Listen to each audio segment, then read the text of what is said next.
¿Qué harías si la persona con la que te acabas de casar resulta ser un monstruo? ¿Y si tu única escapatoria te llevaran a un lugar donde los secretos del pasado son aún más peligrosos que la amenaza de la que huyes? Esta es la historia de Sofía, una joven que cambió el velo de novia por los muros de un convento, solo para descubrir que no se puede escapar del destino. Prepárense para un viaje lleno de tensión, giros inesperados y la lucha desesperada de una mujer por encontrar la verdad y la libertad. Sofía creció en Calatayud, un pequeño pueblo de Aragón, bajo la estricta y calculadora tutela de su tía Isabel. Huérfana desde los 8 años, después de que una tragedia familiar la dejara sola, Sofía nunca conoció el verdadero calor de un hogar. Isabel, motivada por la codicia, la manipuló para vender el apartamento de sus padres y quedarse con el dinero. Aislada y sin recursos, Sofía consiguió un trabajo en la empresa de logística de Ricardo Vargas, el hombre más rico e influyente de la comarca. Él, un hombre mayor, viudo, y con una reputación misteriosa, se obsesionó con ella desde el primer día. Presionada por su tía, que veía el matrimonio como la solución a sus problemas económicos, y sin más opciones, Sofía aceptó casarse, ignorando los oscuros rumores que rodeaban las desapariciones de las anteriores esposas de Ricardo. La noche de bodas. El aire en la suite del lujoso cigarral a las afueras de Toledo olía a lirios y a miedo. Sofía, con el vestido de novia ya quitado, se miraba en el espejo del baño de mármol. El reflejo le devolvía la imagen de una extraña con los ojos enrojecidos. El agua fría del grifo corría sobre sus muñecas, un intento inútil por calmar el temblor que recorría su cuerpo. Ricardo, su flamante esposo, era un hombre de gestos bruscos y silencios pesados. Durante la cena, su mano posesiva en la espalda de ella se sentía como una marca de propiedad. Ahora, el sonido de sus pasos acercándose por el pasillo de madera noble resonaba como una sentencia. La puerta del baño se abrió sin previo aviso. Ricardo la observó con una sonrisa que no llegaba a sus ojos fríos y calculadores. ¿Lista, mi amor?, preguntó. Su voz era un susurro grave que erizó la piel de Sofía. El terror, puro y paralizante, se apoderó de ella. En ese instante supo, con una certeza absoluta, que había cometido el peor error de su vida. Ricardo la guió por el pasillo hasta el dormitorio principal. La habitación era minimalista, casi clínica. Las paredes, de un blanco impoluto, estaban desnudas de cualquier cuadro o decoración. No había calidez ni rastro de vida compartida. Solo una enorme cama metálica de diseño industrial en el centro, con sábanas de seda negra perfectamente estiradas. La luz de la luna que entraba por el ventanal se reflejaba en los objetos que descansaban sobre una bandeja de acero en la mesita de noche. Grilletes de cuero pulido, una fusta delgada y varias cuerdas de seda. Sofía se quedó paralizada. El aire se escapó de sus pulmones. El olor a antiséptico y cuero nuevo impregnaba el ambiente. ¿Qué es esto, Ricardo?, balbuceó, su voz apenas un hilo. Él se rió, un sonido bajo y gutural que no contenía alegría. Es nuestro pequeño paraíso, Sofía. Un lugar donde seremos completamente honestos el uno con el otro. Se acercó a ella, desabrochando lentamente los botones de su camisa. Te va a encantar, mi pequeña rebelde. Aprenderás a obedecer. El pánico se convirtió en un grito ahogado en su garganta. El instinto de supervivencia se activó como un resorte. Mientras Ricardo se giraba para coger uno de los grilletes, Sofía reaccionó. Le empujó con toda la fuerza que pudo reunir, pillándolo por sorpresa y haciéndolo tropezar. Sin pensarlo 2 veces, corrió. Corrió como nunca antes en su vida, descalza sobre el frío suelo de mármol. Salió de la habitación, cruzó el salón desierto y llegó a la puerta principal. Sus manos torpes lucharon con la cerradura de seguridad. Oyó el rugido de furia de Ricardo a sus espaldas, un sonido animal y aterrador que la impulsó a seguir. Finalmente, la puerta cedió. El aire frío de la noche castellana la golpeó en la cara. Corrió por el camino de grava del jardín, las piedras afiladas hiriendo las plantas de sus pies. Solo llevaba puesto el fino camisón de seda. No miró atrás. Saltó la verja de hierro forjado, rasgándose la tela y arañándose las piernas, y se adentró en la oscuridad de la carretera, sin rumbo, solo impulsada por la adrenalina y el terror más profundo que jamás había sentido. Durante horas, caminó y corrió por carreteras secundarias desiertas, escondiéndose en las sombras cada vez que los faros de un coche solitario rasgaban la oscuridad. El frío le calaba los huesos, pero el miedo era un fuego que la mantenía en movimiento. Su único pensamiento era llegar a Calatayud, al pequeño piso de su tía Isabel. A pesar de todo, Isabel era su única familia, el único refugio que conocía. Llegó al amanecer, exhausta, sucia y temblando incontrolablemente. Subió las escaleras del viejo edificio de su barrio y, antes de llamar, escuchó la voz de su tía a través de la delgada puerta. Hablaba por teléfono, con un tono falsamente compungido. «Sí, Ricardo, no te preocupes, es una chiquilla tonta. Siempre ha sido dramática. En cuanto aparezca por aquí, te llamaré de inmediato. No la dejaré entrar hasta que llegues. Lo entiendo, el dinero es importante». El mundo de Sofía se derrumbó. Cada palabra era una puñalada. No solo estaba sola, sino que había sido traicionada por la única persona en el mundo en la que creía poder confiar. Con el corazón hecho pedazos y la última pizca de esperanza extinguida, Sofía bajó las escaleras como un autómata. El dolor de la traición era peor que el miedo. De repente, las calles de su infancia se sentían extrañas y hostiles. Vagó sin rumbo por la ciudad que despertaba, evitando las miradas curiosas de la gente que iba a trabajar. Su aspecto era lamentable. Un camisón de seda roto, descalza, con el pelo revuelto y los ojos hinchados por el llanto y el agotamiento. Llegó a la estación de tren, un lugar de paso, de huidas y de nuevos comienzos. Vio el panel de salidas, y el primer tren que anunciaba su partida era un regional con destino a los pueblos de la sierra. Sin dinero, sin documentos, sin nada más que el dolor que la consumía, se coló en un vagón vacío justo cuando el revisor pitaba la salida. Se acurrucó en un asiento junto a la ventana, haciéndose un ovillo para pasar desapercibida, y vio cómo Calatayud se quedaba atrás, convirtiéndose en un recuerdo borroso y amargo. El traqueteo del tren la adormeció, sumiéndola en un sueño intermitente lleno de pesadillas. Despertó sobresaltada cuando el tren se detuvo en una pequeña estación rural.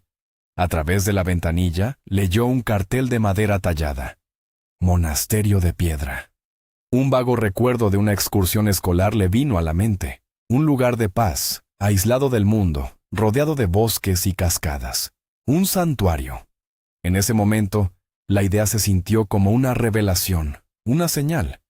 No tenía ningún otro lugar a donde ir. Era eso o la nada. Cuando el tren reanudó la marcha, ella ya estaba en el andén. La estación estaba desierta. Un sendero de tierra se adentraba en el bosque, y un cartel indicaba Monasterio de Santa Clara, 5 kilómetros. Era su única opción. Empezó a caminar, adentrándose en la naturaleza silenciosa. Cada paso la alejaba más de Ricardo, de Isabel, de la vida que había resultado ser una mentira. La caminata fue una prueba de resistencia. El sol comenzaba a calentar, pero el aire del bosque era húmedo y frío. Sus pies descalzos estaban llenos de cortes y magulladuras. El hambre y la sed eran un dolor sordo en su estómago. Varias veces estuvo a punto de rendirse, de dejarse caer al borde del camino, pero la imagen del rostro de Ricardo la impulsaba a seguir adelante. Después de lo que parecieron horas, entre los altos pinos, divisó los muros de piedra de un edificio antiguo y austero, el monasterio. Con sus últimas fuerzas, llegó hasta la imponente puerta de madera y tiró de la cuerda de una campana. El sonido resonó en el silencio. Esperó, apoyada contra el frío muro, y justo cuando sus piernas cedieron y la oscuridad amenazaba con engullirla, la puerta se abrió con un chirrido. Una monja de rostro severo y hábito oscuro la miró con desaprobación antes de que Sofía se desplomara inconsciente a sus pies. Despertó en una celda pequeña y austera. Olía a cera de abeja y a hierbas secas. Llevaba puesta una sencilla túnica de algodón gris y estaba arropada con una manta de lana áspera. Una mujer de mediana edad, con unos ojos azules increíblemente claros y serenos, estaba sentada en una silla junto a su catre. «Soy la Madre Superiora Helena», dijo con una voz suave pero firme. «Estás a salvo aquí, hija». Sofía rompió a llorar. Un llanto desconsolado que liberó meses de angustia contenida. No hizo falta que contara toda la historia. La madre Helena pareció entenderlo todo con solo mirarla. Le ofreció refugio, un lugar donde sanar su cuerpo y su alma, sin hacer preguntas. Sofía aceptó sin dudarlo. Los días se convirtieron en semanas. Se integró en la rutina del monasterio. Las oraciones al alba, el trabajo en la huerta, el silencio reconfortante. Por primera vez en mucho tiempo, se sintió segura. Los muros de piedra que la aislaban del mundo se convirtieron en su salvación. Pasaron 3 meses. La paz del monasterio era un bálsamo, pero bajo la superficie, la herida seguía abierta. Un día, la madre Helena la envió al bosque con la hermana Dolores, una monja mayor y de carácter agrio, a recoger bayas silvestres. A Sofía le gustaba el bosque, le recordaba a una libertad casi olvidada. Cansada de las constantes quejas de la hermana Dolores, se desvió deliberadamente del sendero, adentrándose en una zona más densa. Estaba llenando su cesta cuando escuchó el crujido de una rama a sus espaldas. Pensó que era la otra monja, pero al girarse, se encontró con un hombre. Estaba demacrado, con la ropa hecha jirones, y una herida sangrante en la frente. Sus ojos, sin embargo, a pesar del agotamiento y el dolor, eran intensos y estaban llenos de una desesperación que Sofía reconoció al instante. El hombre levantó una mano temblorosa. «Por favor, no grites, no te haré daño. Solo necesito ayuda». El miedo inicial de Sofía fue reemplazado por una extraña empatía. En la mirada de aquel hombre vio el mismo pánico que ella había sentido la noche de su huida. Le ofreció el agua de su cantimplora, que él bebió con avidez. Se llamaba Alejandro. Con voz ronca, le contó su historia.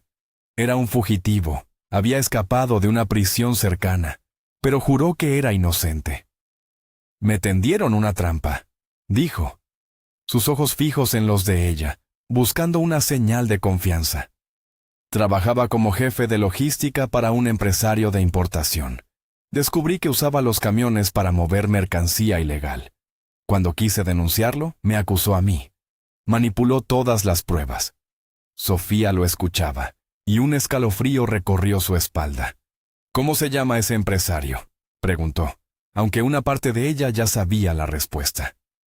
Alejandro respiró hondo. Su nombre es Ricardo Vargas. En ese momento, sus destinos quedaron irrevocablemente entrelazados. No era un criminal, era otra víctima del mismo monstruo. A partir de ese día, Sofía llevó una doble vida. Para las monjas, era la novicia tranquila y trabajadora. En secreto, se convertía en la proveedora y enfermera de Alejandro. Aprovechando los viajes semanales al pueblo para comprar suministros, le compraba comida, vendas y ropa de segunda mano con el dinero que él le había dado, los últimos ahorros que tenía escondidos. Se encontraban en una cueva oculta en lo profundo del bosque. Durante esos encuentros clandestinos, hablaban durante horas. Alejandro le contó los detalles de la operación de contrabando de Ricardo, y Sofía le confió la pesadilla de su matrimonio y su huida. Nació entre ellos una confianza absoluta, forjada en el dolor compartido y en un creciente deseo de justicia.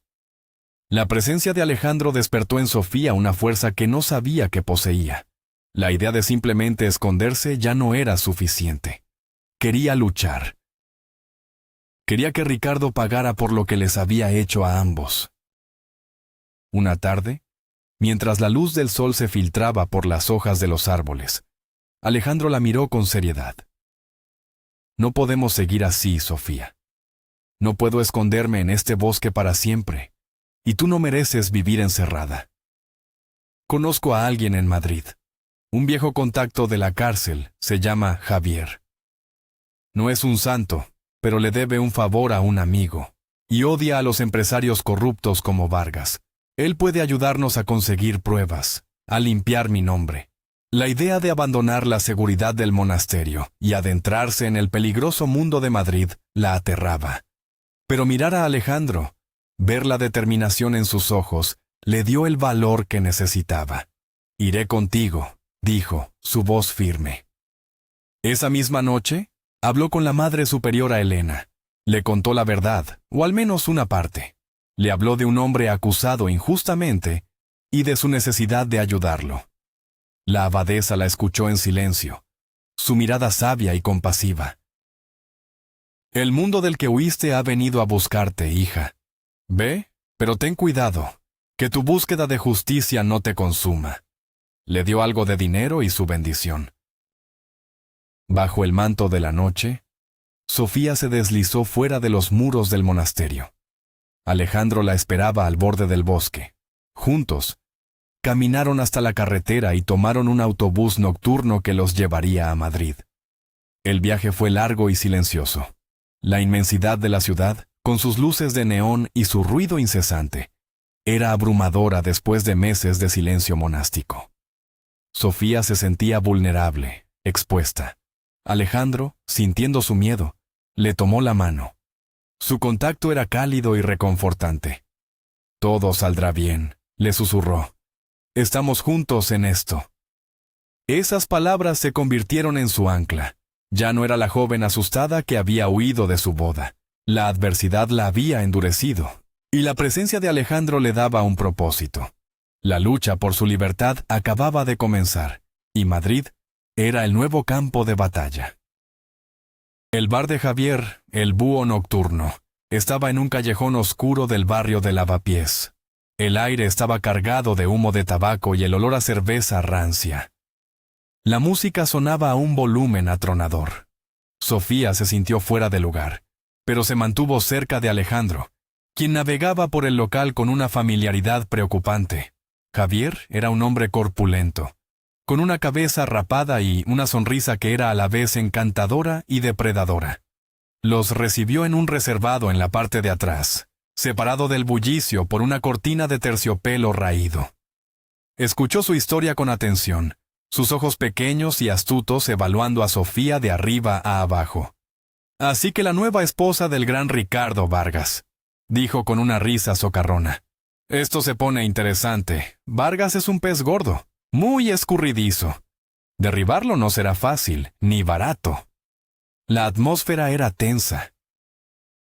Sofía entendió que habían entrado en un mundo de reglas diferentes, un mundo donde la lealtad se compraba y la traición era moneda corriente.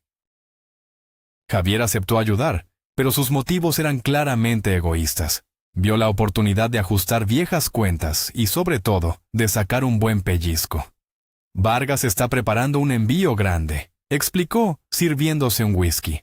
«Algo que no figura en los registros oficiales. Si conseguimos pruebas de esa operación, lo tendremos cogido». Les ofreció un lugar donde quedarse, un pequeño apartamento encima del bar, polvoriento pero seguro. Mientras Sofía limpiaba y adecentaba su nuevo y precario hogar, una sensación de inquietud la invadía. Confiaba en Alejandro, pero Javier le inspiraba una profunda desconfianza. Era demasiado amable, demasiado interesado. Sentía que se estaban adentrando cada vez más en una tela de araña, y no estaba segura de quién era la araña y quién la mosca. Por la noche, el ruido del bar se filtraba a través del suelo, recordándole constantemente el peligroso pacto que habían hecho. Los días siguientes fueron una tensa espera. Javier les dio instrucciones estrictas de no salir y no llamar la atención. Alejandro se impacientaba, mientras que Sofía se dedicaba a observar.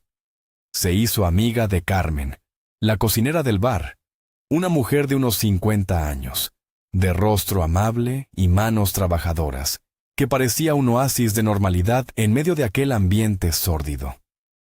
Una tarde, Javier los reunió. «Tengo un plan», anunció. «Sofía, tú eres la clave. Nadie sospecharía de ti. Tienes que volver a Calatayud.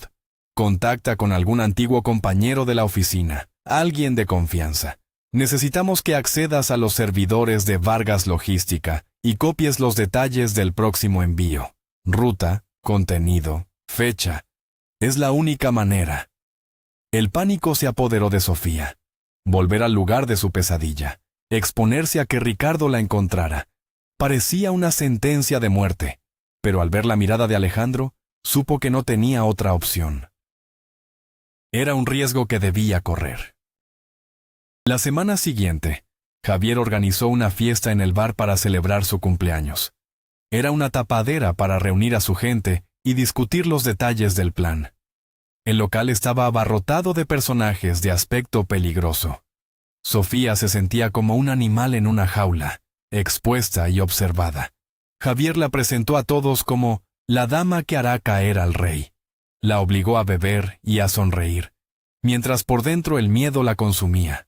Alejandro, a su lado, también parecía incómodo, consciente de que estaban siendo utilizados como trofeos. En medio del caos, las luces de la policía iluminaron el callejón. Las sirenas aullaron y en segundos, el bar fue asaltado por un equipo de geo. El pánico se desató. La gente corría en todas direcciones. Un agente agarró a Alejandro, lo tiró al suelo y le puso unas esposas. «Estás detenido por evasión». Todo había sido una trampa. Mientras se llevaban a Alejandro, Sofía se quedó paralizada en medio del caos, con el corazón helado. Vio a Javier en una esquina, hablando tranquilamente con uno de los policías de paisano. No parecía sorprendido, sino satisfecho. En ese instante, lo comprendió todo. Javier los había traicionado, los había utilizado para sus propios fines, y ahora se deshacía de Alejandro. Cuando la policía se fue, Javier se acercó a ella, fingiendo preocupación. «¡Qué desgracia! No te preocupes, preciosa. Moveré mis hilos para sacarlo. Tú quédate aquí, estarás segura conmigo». Su voz era melosa, pero sus ojos brillaban con un triunfo cruel. Sofía sintió una oleada de rabia y desesperación. Estaba sola, atrapada, y en manos del hombre que había enviado al amor de su vida de vuelta al infierno. Tenía que escapar, pero ¿cómo? ¿A dónde podría ir? Estaba más perdida que nunca.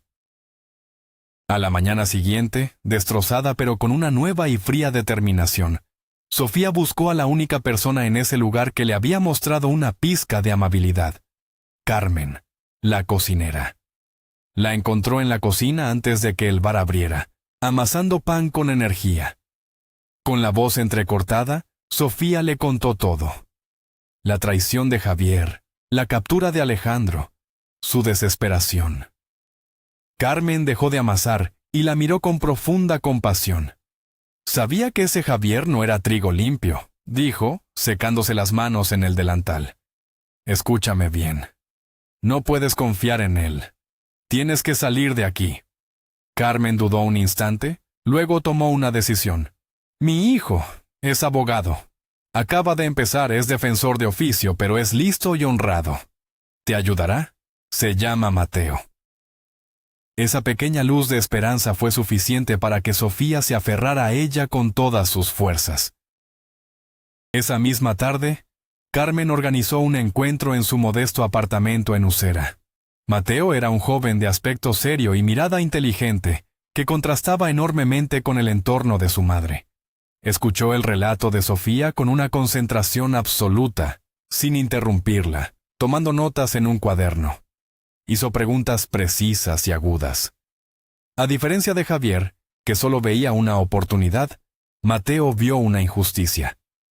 «El caso de Alejandro es complicado por la fuga», admitió. Pero si lo que dices de Ricardo Vargas es cierto y podemos probarlo, tenemos una posibilidad. La traición de Javier nos da una ventaja. Ahora tenemos dos enemigos que se odian entre sí, y podemos usar eso. Por primera vez, Sofía sintió que no estaba luchando a ciegas. Tenía un estratega a su lado. El plan de Mateo era audaz y extremadamente peligroso. En lugar de huir, atacarían a ambos frentes. El plan de Mateo era una partida de ajedrez psicológica. Javier quiere la mercancía de Vargas, explicó. Y Vargas quiere a Javier fuera de su camino, y ambos te subestiman. Eres el cebo perfecto. La primera fase era contactar con Ricardo. Sofía, haciéndose pasar por una intermediaria de un grupo rival a Javier, le ofrecería información sobre quién planeaba robar su cargamento a cambio de un precio. El objetivo era conseguir una reunión cara a cara. A Sofía se le heló la sangre al pensar en volver a ver a Ricardo, pero Mateo fue inflexible. Tienes que controlar tu miedo, Sofía. Él espera que le temas. Lo que no espera es que seas una amenaza. Pasaron días preparando cada detalle, cada palabra, cada posible reacción. Mateo la entrenó para ser fría, calculadora, para convertirse en la mujer que ni Ricardo ni Javier creerían que podría llegar a ser. La llamada fue la cosa más difícil que Sofía había hecho en su vida. Consiguió el número privado de Ricardo a través de un antiguo contacto que Mateo localizó. Al oír su voz al otro lado de la línea, su propio corazón amenazó con detenerse. Pero recordó las palabras de Mateo. Se aferró a su nuevo personaje y habló con una frialdad que no sabía que poseía. Le ofreció el trato. Hubo un largo silencio. Podía casi sentir la sorpresa y la desconfianza de Ricardo. «¿Cómo sé que no es una trampa?», preguntó él finalmente. «No lo sabes», respondió ella. «Pero la gente de la que te hablo sí sabe dónde estará tu camión la semana que viene. Tú decides si quieres arriesgarte». Funcionó. Ricardo, consumido por la paranoia y la codicia, aceptó reunirse en un lugar neutral, una sala de juntas en un hotel de lujo en Zaragoza. El día de la reunión, Sofía sintió que caminaba hacia su propia ejecución. Mateo la acompañó, haciéndose pasar por su asesor legal. Cuando Ricardo entró en la sala, su mirada se clavó en Sofía, una mezcla de furia y asombro. Pero antes de que pudiera decir nada, Mateo tomó la palabra. «Señor Vargas, no estamos aquí para hablar del pasado de la señora. Estamos aquí porque sabemos de sus dos anteriores esposas, ambas ingresadas en la clínica psiquiátrica de los Pirineos después de sufrir crisis nerviosas. Tenemos sus testimonios. Queremos que se reabra el caso de Alejandro y que usted proporcione pruebas que lo exoneren. A cambio, le entregaremos a Javier en bandeja de plata». La cara de Ricardo se descompuso. Habían tocado su punto más débil, el secreto que con tanto esmero había ocultado. Estaba atrapado. Por primera vez, Sofía vio miedo en los ojos de su verdugo. Ricardo, acorralado, no tuvo más remedio que cooperar. Odiaba a Javier casi tanto como temía que su pasado saliera a la luz. Se forjó una alianza antinatural, un pacto con el diablo. Ricardo, a través de sus corruptos contactos, empezó a mover los hilos para que el caso de Alejandro fuera revisado, alegando la aparición de un nuevo testigo. Mientras tanto, Sofía, siguiendo las instrucciones de Mateo, se convirtió en una agente doble. Contactó con Javier, asegurándole que había escapado y que tenía la información del cargamento, pero que necesitaba un adelanto para dársela. La avaricia de Javier pudo más que su cautela. Cayó en la trampa. Sofía se movía en un campo de minas, mintiendo a dos hombres peligrosos, sabiendo que un solo error podría costarle la vida a ella y a Alejandro. El clímax se acercaba. Mateo diseñó el golpe final. Sofía le daría a Javier los detalles de una ruta falsa para el camión de Ricardo. Una ruta que los llevaría directamente a una emboscada policial, organizada discretamente por Ricardo para que pareciera un chivatazo anónimo, y no lo implicara. La noche de la operación, Sofía se refugió en el apartamento de Carmen, con el corazón en un puño. Cada minuto era una eternidad. Escuchaba las sirenas a lo lejos, imaginando 1000 escenarios en los que todo salía mal. Finalmente, el teléfono sonó. Era Mateo. «Lo tenemos», dijo, su voz tranquila pero con un matiz de triunfo. «Han detenido a Javier y a toda su banda en pleno intento de asalto. La trampa funcionó a la perfección». Sofía sintió que un peso enorme se levantaba de sus hombros, pero sabía que la batalla aún no había terminado. Faltaba lo más importante, la libertad de Alejandro.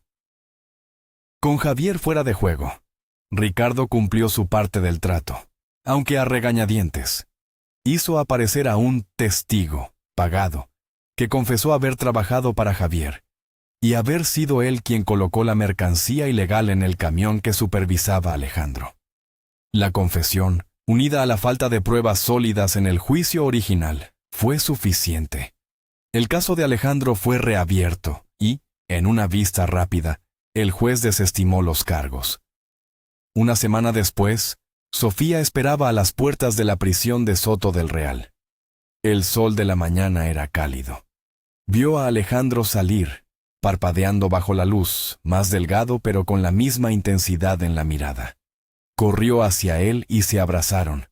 Un abrazo que contenía meses de miedo, de lucha y de anhelo. Por fin eran libres. Habían ganado. Unos días después, recibieron un paquete inesperado. Dentro, una llave y la escritura de una pequeña casa rural en la Sierra de Gredos, junto con una nota escueta de Ricardo. «Estamos en paz». Era su forma de comprar su silencio, de asegurarse de que desaparecieran de su vida para siempre. Para Sofía y Alejandro, era el símbolo de un nuevo comienzo, lejos de la ciudad, del peligro y de los fantasmas del pasado. Se mudaron a la casa de piedra, rodeada de robles y silencio. Las primeras semanas fueron de adaptación, de sanar las heridas invisibles. Aprendieron a confiar de nuevo, a disfrutar de las cosas sencillas. Un paseo por el bosque, el calor del fuego en la chimenea, el silencio compartido. El trauma los había unido de una forma que nada podría romper. Alejandro, que había aprendido a tallar madera en la cárcel, montó un pequeño taller. El sonido de sus herramientas se convirtió en la banda sonora de sus días. Creaba figuras hermosas de la madera muerta, dándoles una nueva vida, una nueva forma. Era su terapia, su manera de reconstruirse. Sofía encontró su paz en el jardín. Cuidaba de las plantas, las veía crecer y florecer, y sentía que ella misma echaba raíces por primera vez en su vida. Ya no era la víctima asustada ni la fría estratega. Era simplemente Sofía, una mujer que había atravesado el infierno y había encontrado su propio paraíso en los brazos del hombre que la había visto, no como una posesión o un peón, sino como una igual, como su salvadora.